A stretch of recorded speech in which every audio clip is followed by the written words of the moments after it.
ভুড়ি যারা খায় না তারা কখনোই কিন্তু ভুড়ির স্বাদটা বুঝতে পারবে না। আমাদের রাজশাহীর মানুষ কিন্তু এটাকে শুধু ভুড়ি না বট বলে, আর আমাদের রাজশাহীতে বট পরোটা কিন্তু একদম ফেমাস।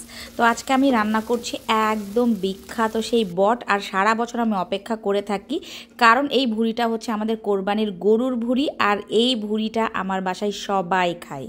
আর আমার বর কিন্তু কোনো দিনও হচ্ছে আগে ভুড়ি খেত না, মানে বিয়ের আগে সে জীবনেও ভুড়ি খায়নি। ইভেন আমার শ্বশুরবাড়ির লোকেরা কিন্তু এখন পর্যন্ত ওভাবে ভুড়ি খায় না।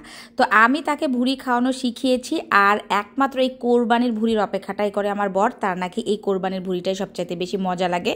আর আমি যেভাবে রান্না করি সেভাবে কিন্তু ভুড়ি মজা না লেগে কোনো উপায় নাই। যে কখনো ভুড়ি খায় না সেও ভুড়ি খেতে বাধ্য। সবার প্রথমে ভুড়ি রান্না করতে গেলে লাগবে কি ভুড়ি, আর গরুর ভুড়িটা দেখতেই পাচ্ছেন আমি কীরকম করে পরিষ্কার করে নিয়েছি, একেবারে ঝকঝকে তকতকে, কোনো রকমের ময়লা নাই। আর এইভাবে পরিষ্কার করে নিলে কিন্তু ভুড়িতে কোনো গন্ধও থাকবে না। আর আমি ভুড়ির সাথে একটু আলুও ব্যবহার করব, কারণ ভুড়ির সাথে কিন্তু আলু ভাজাটাও অনেক বেশি মজা লাগে। তো ভুড়ি রান্নার জন্য আমার সবসময় লাগবে হচ্ছে প্রেশার কুকার, আর প্রেশার কুকার ছাড়া আমার ভুড়ি রান্না চলবে না, কারণ প্রেশার কুকারে একমাত্র সম্ভব যে ভুড়ি একেবারে 1 থেকে 2 ঘন্টার মধ্যে খাওয়ার উপযুক্ত হয়ে যাবে। তো একদম একটা প্রেশার কুকার নিয়ে নিয়েছি, ভালো করে এটা গরম করে নিয়ে এখন জালটা ধীরে দিয়ে দিয়েছি। আর ভুড়ির জন্য যেই মশলাগুলো আমি ব্যবহার করব অবশ্যই এই মশলাগুলো ব্যবহার করতে হবে। নিয়ে নিয়েছি একটা বড় কালো এলাচ, তারপরে দিব হচ্ছে কয়েক টুকরা তেজপাতা, তারপরে লাগবে অবশ্যই হচ্ছে দারুচিনি, একবারে দিয়ে দিলাম মোটা মোটা 2-3 টুকরা হচ্ছে দারুচিনি, তারপরে দিয়েছি কয়েকটা লবঙ্গ, তারপরে 6-7 টুকরা এলাচ দিয়ে দিয়েছি, আর দিয়েছি কতগুলো হচ্ছে কালো গোলমরিচ। ব্যাস, তেলে একটু হালকা নেড়েচেড়ে নিয়ে এখন আমি দিয়ে দেবো হচ্ছে ভুড়ি। আমি আজকে যে পরিমাণটা বলে দেবো মেজারমেন্টটা, সেটা হচ্ছে সম্পূর্ণ 1 কেজি ভুড়ি রান্না করার জন্য পারফেক্ট। আর এই 1 কেজি ভুড়ি কিন্তু কেটে বেছে তারপরে হয়েছে, মানে একেবারে কেটে বেছে পরিষ্কার করে পানি ঝরিয়ে নেওয়ার পরে কিন্তু এই ভুড়িটা 1 কেজি ওজন হয়েছে। তো ভুড়িটা এখন দিয়ে দিলাম, দিয়ে একটু হালকা মিশিয়ে নিয়ে মশলার মধ্যে তারপর এখন দিয়ে দিলাম হচ্ছে আদা বাটা 1 চা চামচ আমি ভরে দিয়েছি আদা বাটা, 1 চা চামচ দেবো হচ্ছে রসুন বাটা, আর দিয়ে দেবো হচ্ছে এখানে 1 চা চামচের বেশি হচ্ছে হলুদের গুঁড়া, মানে হলুদের গুঁড়াটা একটু বেশি দিব। তারপর দিয়ে দেবো 1 চা চামচ লাল মরিচের গুঁড়া, 1 চা চামচ ধনিয়া গুঁড়া দিব, দিয়ে দেবো হচ্ছে 1 চা চামচ ভাজা জিরার গুঁড়া, আর দিয়ে দেবো হচ্ছে 1 চা চামচ গরম মশলা গুঁড়া।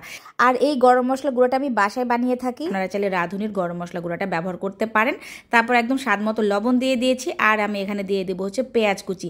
পেঁয়াজ কুচিটা আমি এই পরিমাণে দিয়েছি, প্রায় 1 কাপের একটু কম হবে, আর দিয়েছি 4টা বড় কাঁচামরিচ। মুখটা একটু হালকা ফেরে নিয়েছি। ব্যাস, তারপর এখন ওই মশলার সাথে আমি ভুড়িটা ভালো করে মিশিয়ে নিব। আর জালটা কিন্তু এই ক্ষেত্রে এখন দিয়ে দিয়েছি একটু মিডিয়াম আছে। তো ভালো করে একদম নেড়েচেড়ে মশলার সাথে ভুড়িটা ভালো করে মিশিয়ে নিয়ে 1/2 কাপ গরম পানি দিয়ে দিয়েছি। ব্যাস, এখন প্রেশার কুকারের ঢাকনাটা ভালো করে একদম ঢেকে দিয়ে একটা মিডিয়াম জালে 4টা আমি সিটি দিয়ে দিব। 4টা সিটি আমি এখন দেব, কারণ পরবর্তীতে কিন্তু আমি আবার আলু দিব। তো 4টা সিটি খুব সুন্দরভাবে একদম এই যে দিয়ে নিলাম, দেখতেই পাচ্ছেন।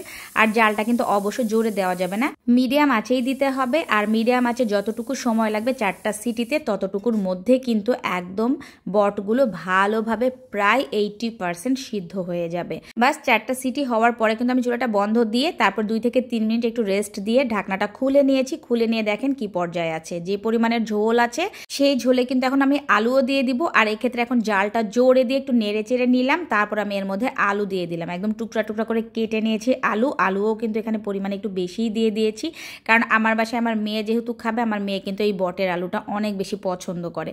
তো আলু দিয়ে একেবারে 2 থেকে 3 মিনিটের মতো ভালো করে নেড়ে চেড়ে নিয়ে এখন আমি আবার প্রেশার কুকারে ঢাকনাটা দিয়ে দিলাম। আর এখন এটা দিব হচ্ছে 2 থেকে 3টা সিটি। আমি আজকে 3টা সিটি দিয়েছি, 2টা দিলেও কিন্তু কোনো সমস্যা নাই। তো 3টা সিটি দিয়েছি, এই ক্ষেত্রে আবার জালটা কিন্তু একটু জোরে ছিল, মানে সিটিটা খুব দ্রুতই উঠে গেছে। এই যে দেখতে পাচ্ছেন ঢাকনা খুলে ফেলেছি সিটি দেওয়ার পরে। আর সিটি দেওয়ার পরে কিন্তু অবশ্যই চুলার জালটা বন্ধ দিয়ে 3 থেকে 4 মিনিটের মতো রেস্ট দিয়ে তারপরে আমি প্রেশার কুকারের ঢাকনাটা খুলে নিয়েছি। তারপরে দেখছি এই অবস্থা আছে, ঝোল আর একটু রয়ে গেছে। আর এখন এই ক্ষেত্রে জোরে জাল দিয়ে একেবারে ঝোলটা আমি এভাবে শুকিয়ে নিলাম। আর এর মধ্যে কিন্তু একদম আলু বট খুব ভালোভাবে একদম সিদ্ধ হয়ে গেছে, আর দারুণ কিন্তু একটা খুশবু ছড়িয়েছে, মানে মশলাগুলো খুব সুন্দরভাবে মিলে গেছে। তো বট তো এখন রান্না হয়ে গেছে, এখন বটটা হচ্ছে তেলে দেওয়ার পালা। একেবারে কড়াই নিয়ে নিয়েছি, কড়াই ভালো করে গরম করে পরিমাণ মতো তেল দিয়ে দিলাম। তেল দেওয়ার পরে এখানে দিলাম হচ্ছে 4টা শুকনা মরিচ, তারপর দিয়েছি আবার 2-3 টুকরা আছে তেজপাতা, তারপর দিয়েছি কতগুলো রসুন। প্রায় 3 থেকে 4টা আমি একেবারে দেশি রসুনের কোয়া ছাড়িয়ে নিয়েছিলাম। তারপরে দিয়েছিলাম সামান্য একটু পেঁয়াজ কুচি, ব্যাস একদম বেরেস্তার মতো করে হালকা ভেজে নিয়েছি। তারপরে একেবারে বটগুলো দিয়ে দিলাম হচ্ছে তেলের মধ্যে ছেড়ে। একেবারে প্রেসার কুকার থেকে কেচে কুচে সব বটগুলো নিয়ে নিয়েছি। আর এখন এর মধ্যে দিয়ে দিব হচ্ছে আরও 1 চা চামচের মতো হচ্ছে ভাজা গরম মশলার গুঁড়া।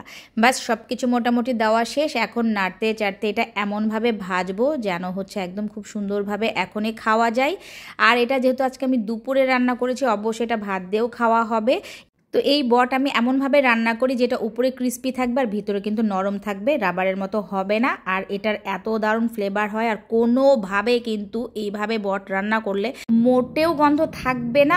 অবশ্যই এটা খেতে এত বেশি সুস্বাদু হবে যে যে খায় না সেও কিন্তু খেতে বাধ্য।